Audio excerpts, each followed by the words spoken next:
अस्सलाम वालेकुम, welcome to my channel CSS with Maheen. आज हम डिस्कस करेंगे सीएसएस ऐसे में इंट्रोडक्शन को कैसे लिखा जाता है।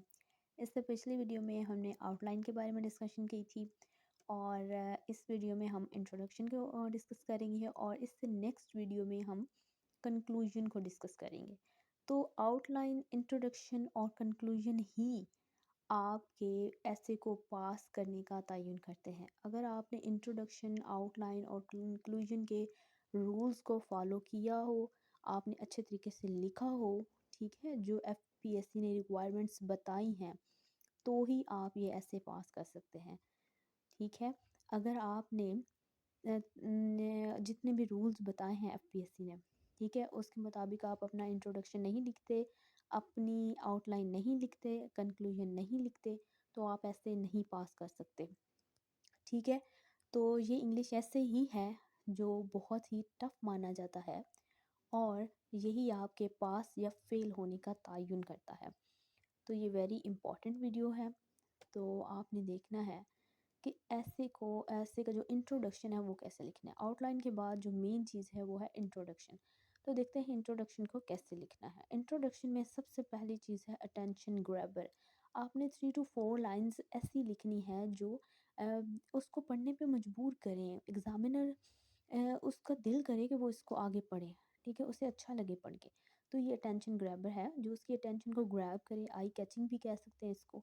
ठीक है, तो इंट्रोडक्शन अटेंशन ग्रैबर जो है ये कितनी किस्म का होता है, कितनी इकसाम होती हैं इसकी। डायरेक्ट स्टार्ट होता है या फिर जनरल स्टार्ट होता है। इंट्रोडक्शन का जो फर्स्ट वाली जो 2-3 लाइन्स है वो हम ऐसे को जो है वो डायरेक्ट स्टार्ट भी ले सकते हैं और जनरल स्टार्ट भी ले सकते हैं। उसके अलावा जो फर्स्ट 3-4 लाइन्स होती हैं किसी भी ऐसे की इंट्रोडक्शन की, वो होता है जी कोटेशनल स्टार्ट। ये बेस्ट मेथड माना जाता है कोटेशनल स्टार्ट का। और अगर आप इस तरह से लिखते हैं, कोटेशंस आपने किसी भी टॉपिक पे के बारे में याद की हो और जो पेपर में आ जाए टॉपिक, वो उसके बारे में आप कोटेशन लिखें तो वो ज़्यादा अच्छा इम्पेक्ट पड़ता है और आपको अच्छे मार्क्स मिलने के चांसेस होते हैं। ठीक है, उसके बाद आप इंट्रोडक्शन स्टार्ट कर सकते हैं एनेक्डोट से या फिर किसी भी स्टोरी टेलिंग से। ठीक है, लिटरेचर रिव्यू से भी आप इंट्रोडक्शन स्टार्ट कर सकते हैं ऐसे का। लेकिन बेस्ट मेथड जो होता है वो है कोटेशनल स्टार्ट। जनरल और डायरेक्ट भी एक्सेप्टेबल है। कोटेशनल जो है वो बेस्ट माना जाता है, मेरे लिहाज से भी कोटेशनल जो है वो बेस्ट है। ठीक है, उसके बाद देखते हैं जी थीसिस स्टेटमेंट। इसमें आपने 1 से 2 सेंटेंस लिखने हैं। ठीक है, सबसे पहले अटेंशन ग्रैबर, नंबर 2 पे है थीसिस स्टेटमेंट। ये थीसिस स्टेटमेंट अब क्या है? It is the central idea of the topic.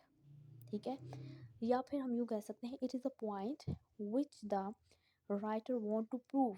जो उसने हमें स्टांस दिया है, जो हमने प्रूव करना है, वो है thesis statement. The point around which the whole essay revolve. तो ये भी है हमारी थीसिस स्टेटमेंट। थीसिस स्टेटमेंट को हम इस तरह से डिफाइन कर सकते हैं।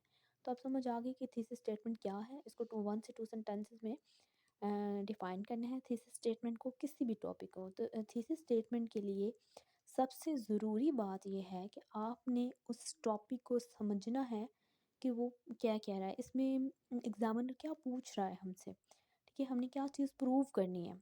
तो ये होती है थीसिस स्टेटमेंट। इंट्रोडक्शन के 2 रूल्स हमने सीख लिए, अटेंशन ग्रैबर, उसके बाद थीसिस स्टेटमेंट। फिर हमने देखा कि इसमें कितनी लाइंस की, इसकी लेंथ कितनी होगी। ठीक है, और थीसिस स्टेटमेंट के लिए 1 से 2 सेंटेंसेस आप लिख सकते हैं।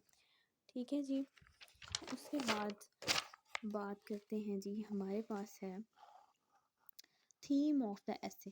अब थीम ऑफ द एसे क्या है? ये नंबर 3 पॉइंट है। एसे का इंट्रोडक्शन लिखने के लिए थीम ऑफ द एसे। ये थीम क्या होता है? उस टॉपिक की डेफिनेशन। जैसे कि अगर आ जाता है इकोनॉमी के बारे में, तो ये थीम होगा व्हाट इज़ इकोनॉमी। फिर गवर्नेंस के बारे में, व्हाट इज़ गवर्नेंस की मैंने एग्जांपल्स लिखे हैं, व्हाट इज़ एनर्जी क्राइसिस। ठीक है, जो थीम क्या होता है? किसी भी टॉपिक की डेफिनेशन होती है। ठीक है, उसके बाद आपने सबसे पहले अटेंशन ग्रैबर लिखना है, उसके बाद आपने थीसिस लिखना है, उसके बाद आपने थीम लिखना है ऐसे का। ठीक है, ये भी 1 से 2 सेंटेंसेस बन जाते हैं किसी भी टॉपिक की डेफिनेशन के लिए। उसके बाद इंट्रोडक्शन में जो मेन चीज़ है वो है इंट्रो ऑफ द थीसिस। अब आपने इसके लिए 6 to 8 सेंटेंस जो है वो लिखने हैं। इंट्रो ऑफ द थीसिस के लिए 6 to 8 सेंटेंसेस आपने लिखने हैं। तो इसमें आपने लिखना क्या है, 6 टू 8 सेंटेंसेस में आपने क्या लिखना है?